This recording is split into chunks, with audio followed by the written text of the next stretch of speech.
All right, good evening. In case you weren't listening to the prayer, we're in Revelation, in the book of Revelation, and I'm looking forward to this evening together. Basically, the book of Revelation is the great revelation of Jesus, the great revealing of how amazing Jesus is. And so you started off with the book looking at Jesus now, this kind of reorientation from Jesus as we read a lot about him in the Gospels, one who would sleep in the boat, who would get hungry, who would get tired, to one who is now all-powerful, glowing, just exuding all glory and honor and power. So we get introduced to Jesus as he is now in the beginning of the book of Revelation. And then from then on, we see this great revealing continue throughout the book.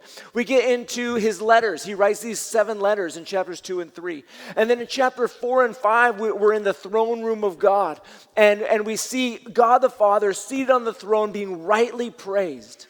And then we see Jesus enters the throne room. Then Jesus is rightly praised. And he takes the scroll in God the Father's hands, and there's a declared end game when it comes to creation. There is a declared, this is where we're going to go. Basically from here to there. And there is every creature in heaven and on earth and under the earth and in the sea and everything, and every creature praising, worshiping, glorifying God the Father and Jesus. That's the goal. And so in order to get there, Jesus starts to take his great power and break the seals on the scroll. And as he breaks each seal, we move from here towards there, as we see the justice of God pouring out, the revelation of God, the revelation of Jesus, as we see those who refuse to worship God, those who refuse to submit their lives to him, being judged and experiencing the wrath of God. So the 7 seals are open. And then we looked at the 7 trumpets. And all the while, the justice and the goodness and the power of God are being revealed and unfolded to get us from here to there. Well, today, we're picking up in chapter 12. And in chapter 12, we've just looked at the trumpets, and we start to see in chapter 12, there's this great sign that appears in heaven. And we start to see that some of the great whys being answered. If you've been reading through this book thus far, some of the questions that you might be having is, if you're paying attention, is okay, if Jesus really is this, like this powerful, this amazing, this able to do everything. If Jesus really is this good and mighty and active and paying attention, why do his people suffer? If Jesus is like that. If Jesus is that incredible, why do we, his people, experience such evil in our lives and towards us? If Jesus is so powerful, why? Why do we have to experience that? I suppose an even more basic question is, if God is so good, and he is, if God is so powerful and active and mighty, and he is, why is there evil? Why does he even allow evil and horrible things to take place on this earth? If God is really this good and mighty. And then following up with that question is, as we've looked in our book, we've seen that everybody suffers. The believers are suffering, the unbelievers are suffering. And so, if everybody suffers, if everybody's going to suffer in this life as we approach the end, if suffering is inevitable, whether it's God's people from the enemy or the enemies of God from God himself, if everyone's going to suffer, though, what's the point of following God? What's the point of living a godly life, a holy life, a pure life when everybody's going to suffer, when everybody's suffering? Why not live like everyone else in the now? Now, what I love about the book of Revelation is it peels back the curtain to the whys, to help us understand why. It gives us the behind the scenes glimpse, and it's more than a glimpse, actually. It's this great revelation of why, of the why behind it. The book at first, first and second and third, it presents itself as this wild and crazy book, and it does feel that way. I mean, there's a lot of things where we're just kind of blazing past. Oh, that horse has a snake's tail with a venom and biting tail. Oh, interesting. What is that locust thing that they're, oh, that's interesting, huh? Okay, we're going fast through this book, I know. But as we go fast, we're able to at least capture some of these big behind-the-scenes whys and see some of the answers to these questions. The first question that I threw out there is connected to, okay, if Jesus is this, if he is this amazing, this good, and if God's people are protected from the wrath of God, why do they still suffer? Well, the answer, what we're going to see tonight, is that there is a massive war going on behind the scenes. There's a massive war, and our enemy is going down fighting. He's fighting. He's going down. He's going down. But he's going down fighting. Let's look at it. The words are going to be on the screen. I'm in Revelation chapter 12, picking up where we left off 2 weeks ago. Revelation chapter 12, it says this: a great sign appeared in heaven. A woman clothed with the sun, with the moon under her feet, and a crown of 12 stars on her head. She was pregnant and cried out in labor and agony as she was about to give birth. Then another sign appeared in heaven. There was a great fiery red dragon having 7 heads and 10 horns, and on his head were 7 diadems or crowns. His tail swept away a third of the stars in heaven and hurled them to the earth. And the dragon stood in front of the woman who was about to give birth, so that when she did give birth, he might devour her child. But she gave birth to a son, a male who is going to shepherd all nations with an iron scepter. And her child was caught up to God and to his throne. The woman fled into the wilderness where she had a place prepared by God to be fed there for 1,260 days. Okay, so this is the less talked about Christmas story.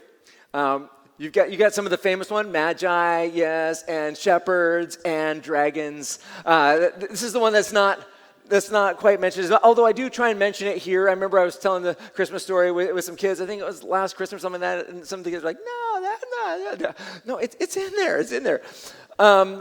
What's going on here with this Christmas story is you've got this woman. It seems like it represents Israel, the nation, the people of Israel, clothed with the sun, the 12 stars. This imagery seems straight out of Joseph's dream from Genesis, where the stars bowing down to him, meaning his brothers, referring to the tribes, the sun being his father Jacob, also called Israel, the moon his mother.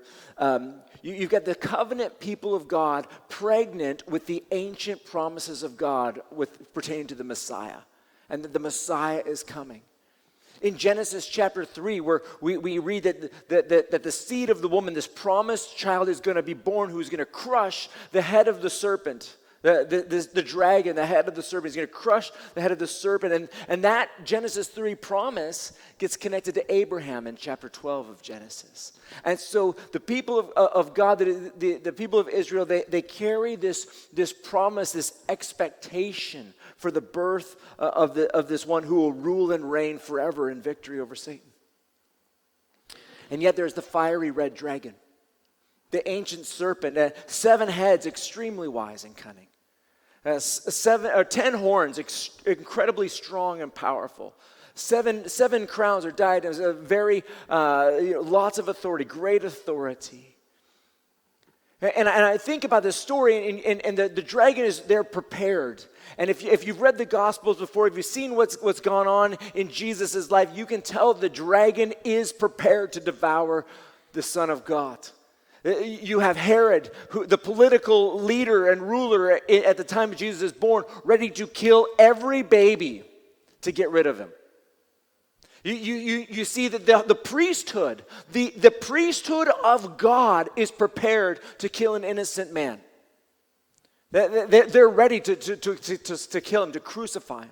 You see that the Pharisees, the religious heroes of the nation, are ready to call for his death, or be there in the garden at his crucifixion, to see him arrested. They're there to harass him. You see that it couldn't have been better planned. The red dragon is ready to devour the Son of God when he's born. And yet, whisked away. And he isn't able to do, he loses in that moment.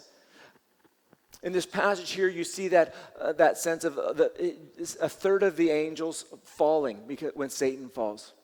A third of them being thrown out of heaven. We call fallen angels demons. A third of the stars knocked from the sky, but we'll see them referred to as angels in a moment. So the dragon was ready. He was ready in all his power and wisdom. But when Jesus was born, he's whisked away, and all Satan's preparation and wisdom and authority and power was of no use. And he got mad. And he got so full of fury that he launches a war ultimately in heaven. And this is what it says in verse 7. Then war broke out in heaven. Michael and his angels fought against the dragon. The dragon and his angels also fought, but he could not prevail. Praise God. But he could not prevail, and there was no place for them in heaven any longer.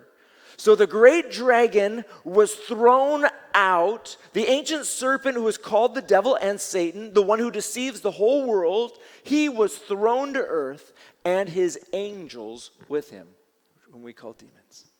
So Satan fails to destroy Jesus when he's born, and he's taken up. Jesus is taken up into heaven, and so Satan launches a war in heaven. A war in heaven. He's not done trying to fight Jesus. A war breaks out.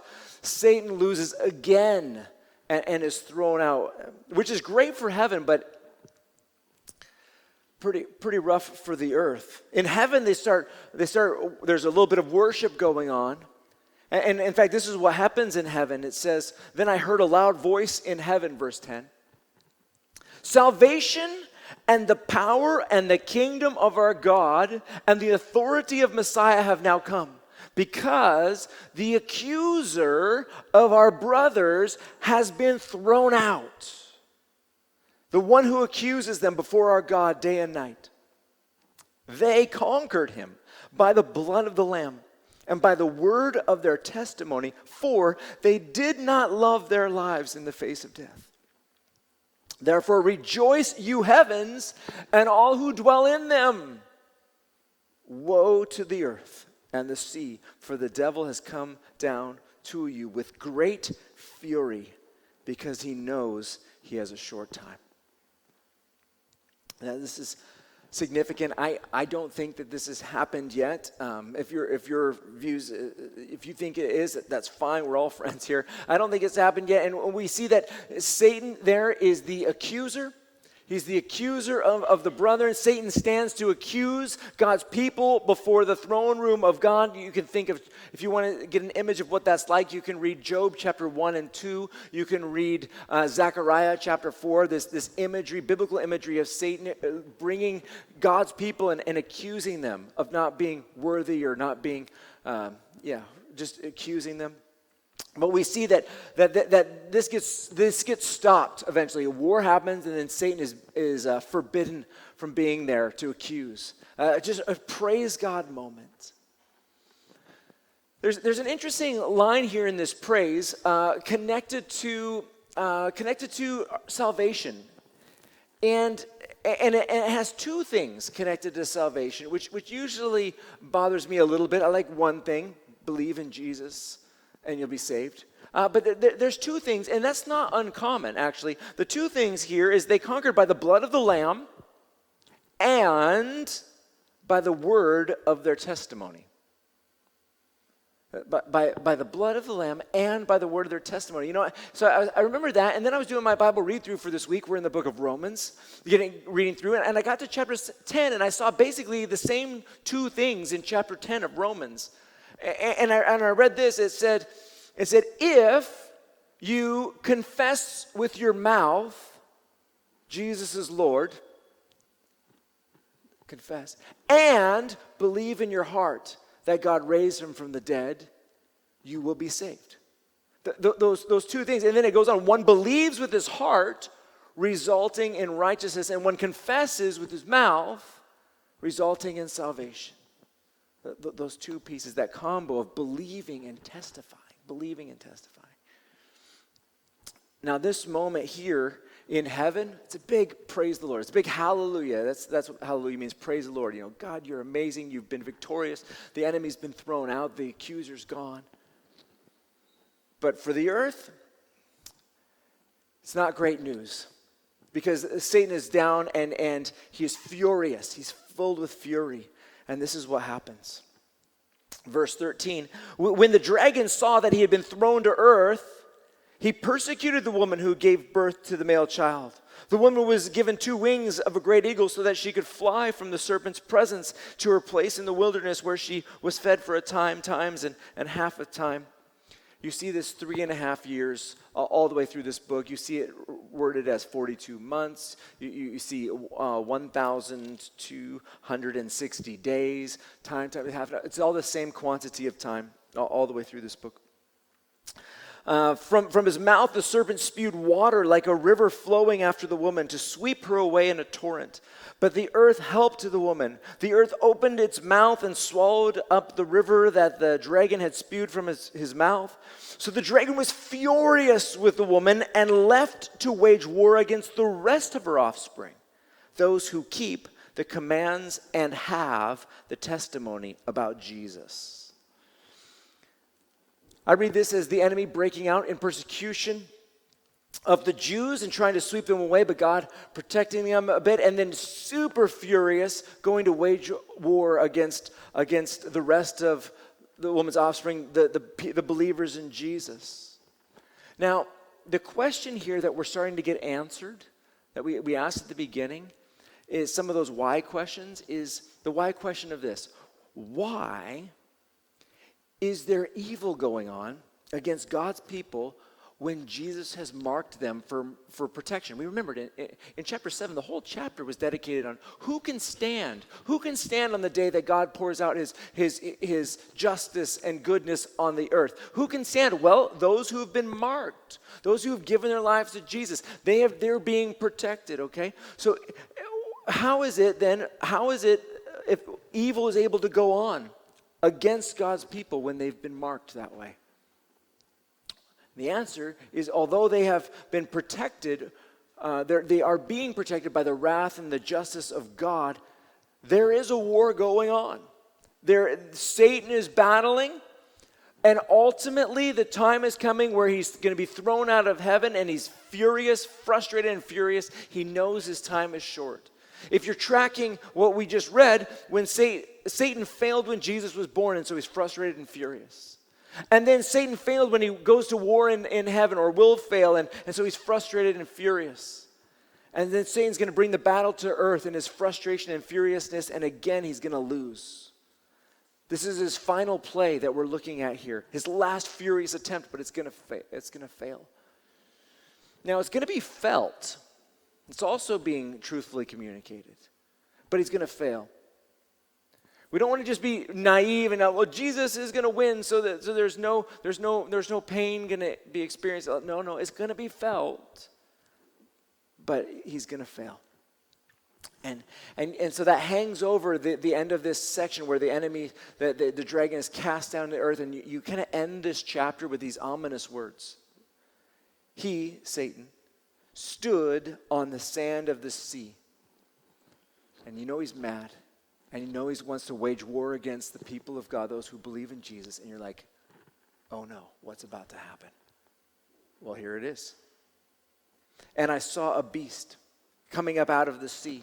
He had 10 horns and 7 heads, and on his horns were 10 diadems, and on his heads were blasphemous names. The beast I saw was like a leopard. His feet were like bears, and his mouth was like a lion's mouth. The dragon gave him his power, his throne, and great authority. One of his heads appeared to be fatally wounded, but his fatal wound was healed. The whole earth was amazed and followed the beast. They worshiped the dragon because he gave authority to the beast. And they worshiped the beast, saying, who is like the beast? Who is able to wage war against him? A mouth was given to him to speak boasts and blasphemies. He was also given authority to act for 42 months. That's the same timeline we keep seeing. He began to speak blasphemies against God, to blaspheme his name and his dwelling. Those who dwell in heaven, and he was permitted to wage war against the saints and to conquer them. He was also given authority over every tribe. Just going to say that again. Every tribe, people, language, and nation. All those who live on the earth will worship him. Everyone whose name was not written from the foundation of the world in the book of life of the Lamb who was slaughtered. If anyone has an ear, he should hear. If anyone is destined for captivity, into captivity he goes. If anyone is to be killed with a sword he will be killed. This demands the perseverance and faith of the saints. Okay, so this first beast, the one that comes out of the sea, is often called the Antichrist. The name the Antichrist does not appear in the book of Revelation. That appears in maybe 1 John, 2 John. It does not appear in the book of Revelation. So you can be thinking Antichrist if that's how you want to. I'm going to refer to this as the first beast, the beast that's out of the sea, just to be consistent here. What's this beast like? It's like the dragon. It's described very much like the dragon. 7 heads, 10 horns, a couple extra crowns. It has 10 crowns instead of 7 crowns. It's empowered by the dragon. Then you see this imagery, the leopard and the bear and the lion.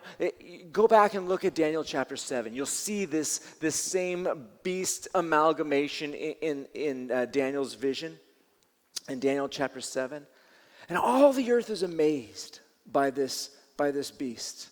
It's seemingly invincible, totally anti-God, totally anti-Jesus, anti-Christ. And this beast is given permission, granted permission to kill those who believe in Jesus. Everyone who's not a Christian is going to worship this beast or the dragon, it said. And as a result, things are not going to look good for God's people. Some are going to go into captivity or they're going to be killed. And what is it that Jesus is asking of us in those days? When everything is falling apart, when everybody turns away from God, when there's either captivity or death, what does Jesus want of his people in that moment and in every difficult moment of our lives? Perseverance and faith. To hold on to those two things. Keep persevering, keep faith, keep trusting, but everything is falling apart. Persevere, faith, persevere, faith. That is what we're called to in this moment and every moment of our lives. Why is the world going to hate God? Why is it going to turn away from God? Why are they going to turn away from God and hate him? Why are God's people going to be imprisoned and killed? Because this is Satan's last-ditch effort. And yet even the strongest of attacks of the enemy is limited. It's only going to last for 42 months. 42 months. God, he might permit evil. He does permit evil. But you need to know that evil is going to end. Evil is going to end. God may allow Satan to do some evil things, but there is an end to the evil coming. If you've ever looked at your life or really any situation on our planet and been repulsed by the horror of it, you're like, this is wrong, this is evil, this is terrible, I hate it. God is going to stop it. That is going to happen. An end of evil is coming. The war is going on right now. Satan is doing evil things, but the time is coming to an end. Maybe you've made the mistake, and sometimes people do in the Bible, of confusing the work of Satan and his evil and attributing it to God. Some people say, well, God allows all this evil, so he must. No. There's a war going on, and he has set limits, and he's saying there's a time coming where it's all going to be over. It's going to stop. As for you, persevere. Keep going. Keep faith. Keep your faith. Keep trusting me. An end is coming. So the first beast comes out of the sea, and then a second beast, often called a false prophet, also comes out of the land. With a false prophet, think of like a false Elijah or a false John the Baptist pointing to a false Christ, a false Jesus. You got this false prophet there. He's got a counterfeit mark. In chapter 7, we learned about the mark of God that sealed and protected us from the wrath of God. Well, the beast then has a mark to protect people from the wrath of the beast. In Revelation chapter 13, we continue on to read this about the second beast. And it says, "Then I saw another beast coming up out of the earth. He had 2 horns like a lamb, but he sounded like a dragon. He exercises all the authority of the first beast on his behalf and compels the earth and those who live on it to worship the first beast whose fatal wound was healed. He also performs great signs, even causing fire to come down from heaven to earth in front of people." Sounds like Elijah.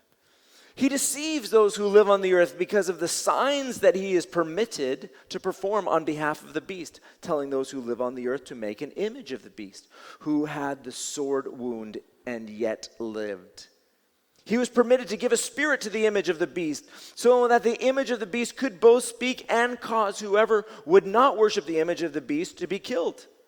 And he requires everyone, small and great, rich and poor, free and slave, to be given a mark on his right hand or on his forehead, so that no one can buy or sell unless he has the mark of the beast's name or the number of his name. Here's wisdom. The one who has understanding must calculate the number of the beast, because it is the number of man. His number is 666.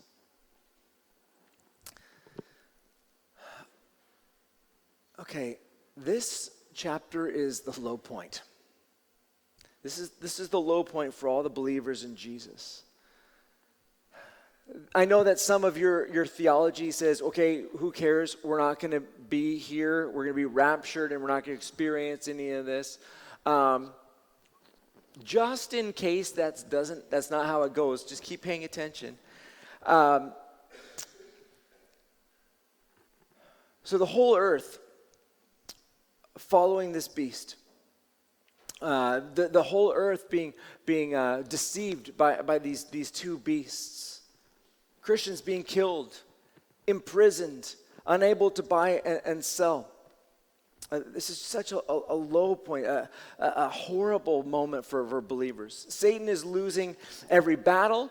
He lost when Jesus was born. He loses the battle of heaven, and in his rage, he's wreaking havoc on the earth. And what is his aim? And you can see his success here. What is God's ambition? God's ambition and his plan for all that he's doing in the book of Revelation is getting us from here to there. What is that? From here, where not everyone is worshiping, to every creature in heaven and earth, and to every creature worshiping God. But what did we see happen in this chapter? Instead of that, we saw every creature, except for those who were written in the Lamb's Book of Life from the foundation of the world, but every creature worshiping Satan or the beast, the dragon. It's like the exact opposite. It looks like this is the most devastating moment. Now, I've said this before. I had a fear as a Christian of this chapter. Of living through this moment, living through the end times. This is Satan's chapter, right? Where he's permitted this season. It's 42 months where he's permitted until heaven says no more. But it just seems like this terrifying time. But I think reading it now, I have a little bit different perspective. 2 things. First of all, I see in the book of Revelation so many chapters about the magnificentness of Jesus. Of how amazing Jesus is. I see so many chapters on the power of God being poured out. The justice of God, the goodness of God being poured out. And only 1 chapter, limited by 42 months, where evil's permitted to take its last stand. And I'm like, oh yeah, There's so much more about Jesus than just this one moment. Also, I guess I've been afraid of this chapter because I think I delusionally expected I would live through this time as opposed to die in the first week. Now my aim is to die in the first week, and way less scary, right? Like if you're like looking at this and, oh man, the bees, and oh, it died. Oh, yeah, all right, that's too bad. Blessed are those who, anyways. See, I just think a perspective change. I remember when I was younger, my mom actually got mad at me for this. I was like, Mom, when I'm 58, I want to be martyred. I'm going to die for my faith and all that. I see 58, Now that I'm getting older, I might be wanting to bump up the 58 bit a little bit as well. But yeah, since I'm young, just not being afraid of this idea of dying for my faith in Jesus. If you're terrified of that, it will dictate the needless fear in your life. If you come to peace with this idea, I'm going to follow Jesus, and you know what? Hopefully I'll just die in the first week. That's a freeing thought. It's a freeing thought. And it may impact how you would live through those kind of days. Dark, but gold. Anyways, so you got the first beast there. You got the second beast there. 42 months go by. We're enduring. We're persevering. And we're feeling sick, I guess, looking at this chapter and what's happening. And you're just feeling like, oh, this is going to be awful. And then you're reminded by the next verse that it's not all awful with these words. Chapter 14, verse 1.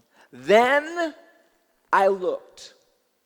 And there on Mount Zion stood the Lamb, and with him were 144,000 who had his name and his father's name written on their forehead. You read that verse and you're like, okay, all that sickly feeling, 42 months of awfulness, all of a sudden the sickly feeling becomes a smile, right? You're like, oh, this is great. There's Jesus. There's Jesus, and it's 144,000. Who are these 144,000? Well, then I looked in there, and Mount Sinai was to the Lamb. With him were 144,000 who had his name and his father's name written on their foreheads. I heard a sound from heaven, like the sound of cascading waters and like the rumbling of loud thunder. The sound I heard was also like harpists playing on their harps. They sang a new song before the throne and before the four living creatures and the elders, but no one could learn the song except the 144,000 who had been redeemed from the earth. These are the ones not defiled with women, for they have kept their virginity. These are the ones who follow the Lamb wherever he goes. They were redeemed from the human race as the first fruits for God and the Lamb. No lie was found in their mouths. They are blameless. Okay, so these aren't representative of all Christianity. This is like the top bit, the first fruits bit, that special bit, that just special cherished bit for Jesus. They're sexually pure. They weren't married. They're virgins. They're truth tellers. They're blameless. The blameless ones. And there they stand with Jesus. Then what happens? Then I saw another angel flying high overhead, having the eternal gospel to announce to the inhabitants of the earth, to every nation, tribe, language, and people. He spoke with a loud voice. What's the eternal gospel? Here it is. Fear God and give him glory, because the hour of his judgment has come. Worship the maker of heaven and earth, the sea and the springs of water.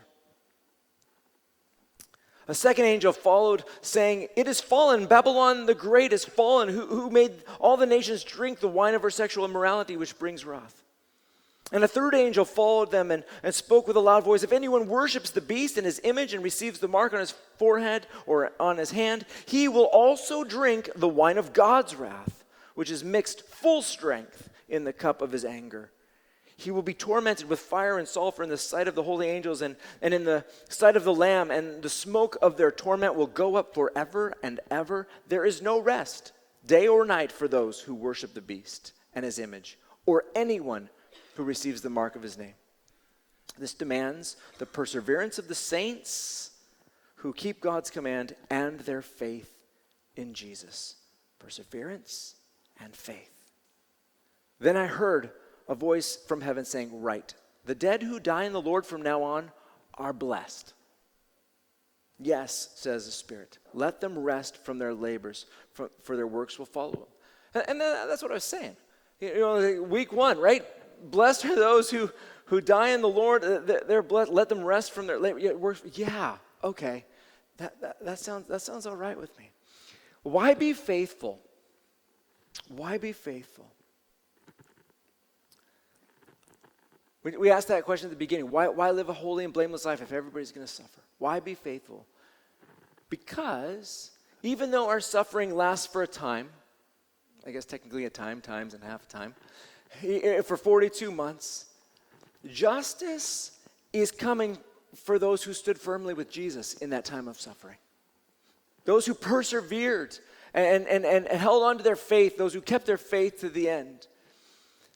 In a world where everybody seems to hate Jesus, in a world where it seems like nobody else believes him, in a world where you're rejected if you believe in Jesus, why follow Jesus? Why live pure? Why live godly? Why endure to the end when they want to kill you or put you? Why? Why? Especially in a time when it says it's better to die. Blessed are those who die in the Lord from now on. That seems like difficult days. Why hold on when suffering and such darkness is your current living reality in this world? Because Jesus is real. Because Jesus is real, and Jesus really is going to intervene. And all that injustice, and all that evil, and all that unfair stuff that you've endured, he's going to put an end to it. He's put an end date in the calendar. He's marked. It is going to be done. Your job isn't to survive those last days. It's to be faithful to the end. It's to persevere until the end.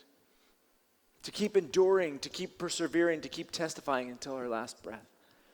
Now, these 3 proclamations here of these 3 angels, they sum it up. They sum it up to believers. Fear God, not the beast.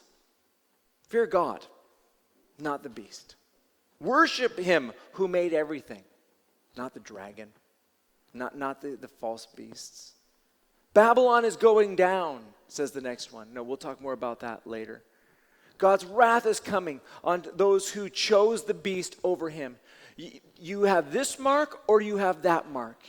You have the mark of the beast or you have the mark of heaven. And it's clear, you have the mark of the beast and you get to escape this persecution for 42 months, but then you get the wrath of God forever and ever. Or you get the mark of God and you endure persecution for 42 months. But you get to be rewarded and redeemed and worship Jesus forever and ever. Why keep going? Because 42 months is nothing in comparison to forever and ever. So persevere. That's the call. Hold on to faith in those days.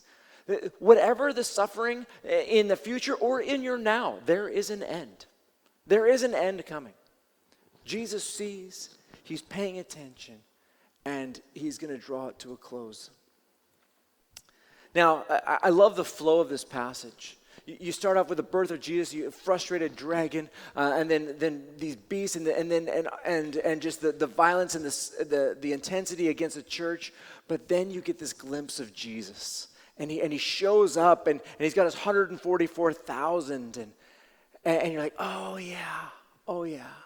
And in fact, the very next verse, which we're not going to talk about today, but we'll start next week with, is, then I looked, and there was a white cloud, and one like the Son of Man was seated on the cloud, with a gold crown on his head, and a sharp sickle in his hand. And we start turning our eyes away from the dark times and towards the glorious future with Jesus.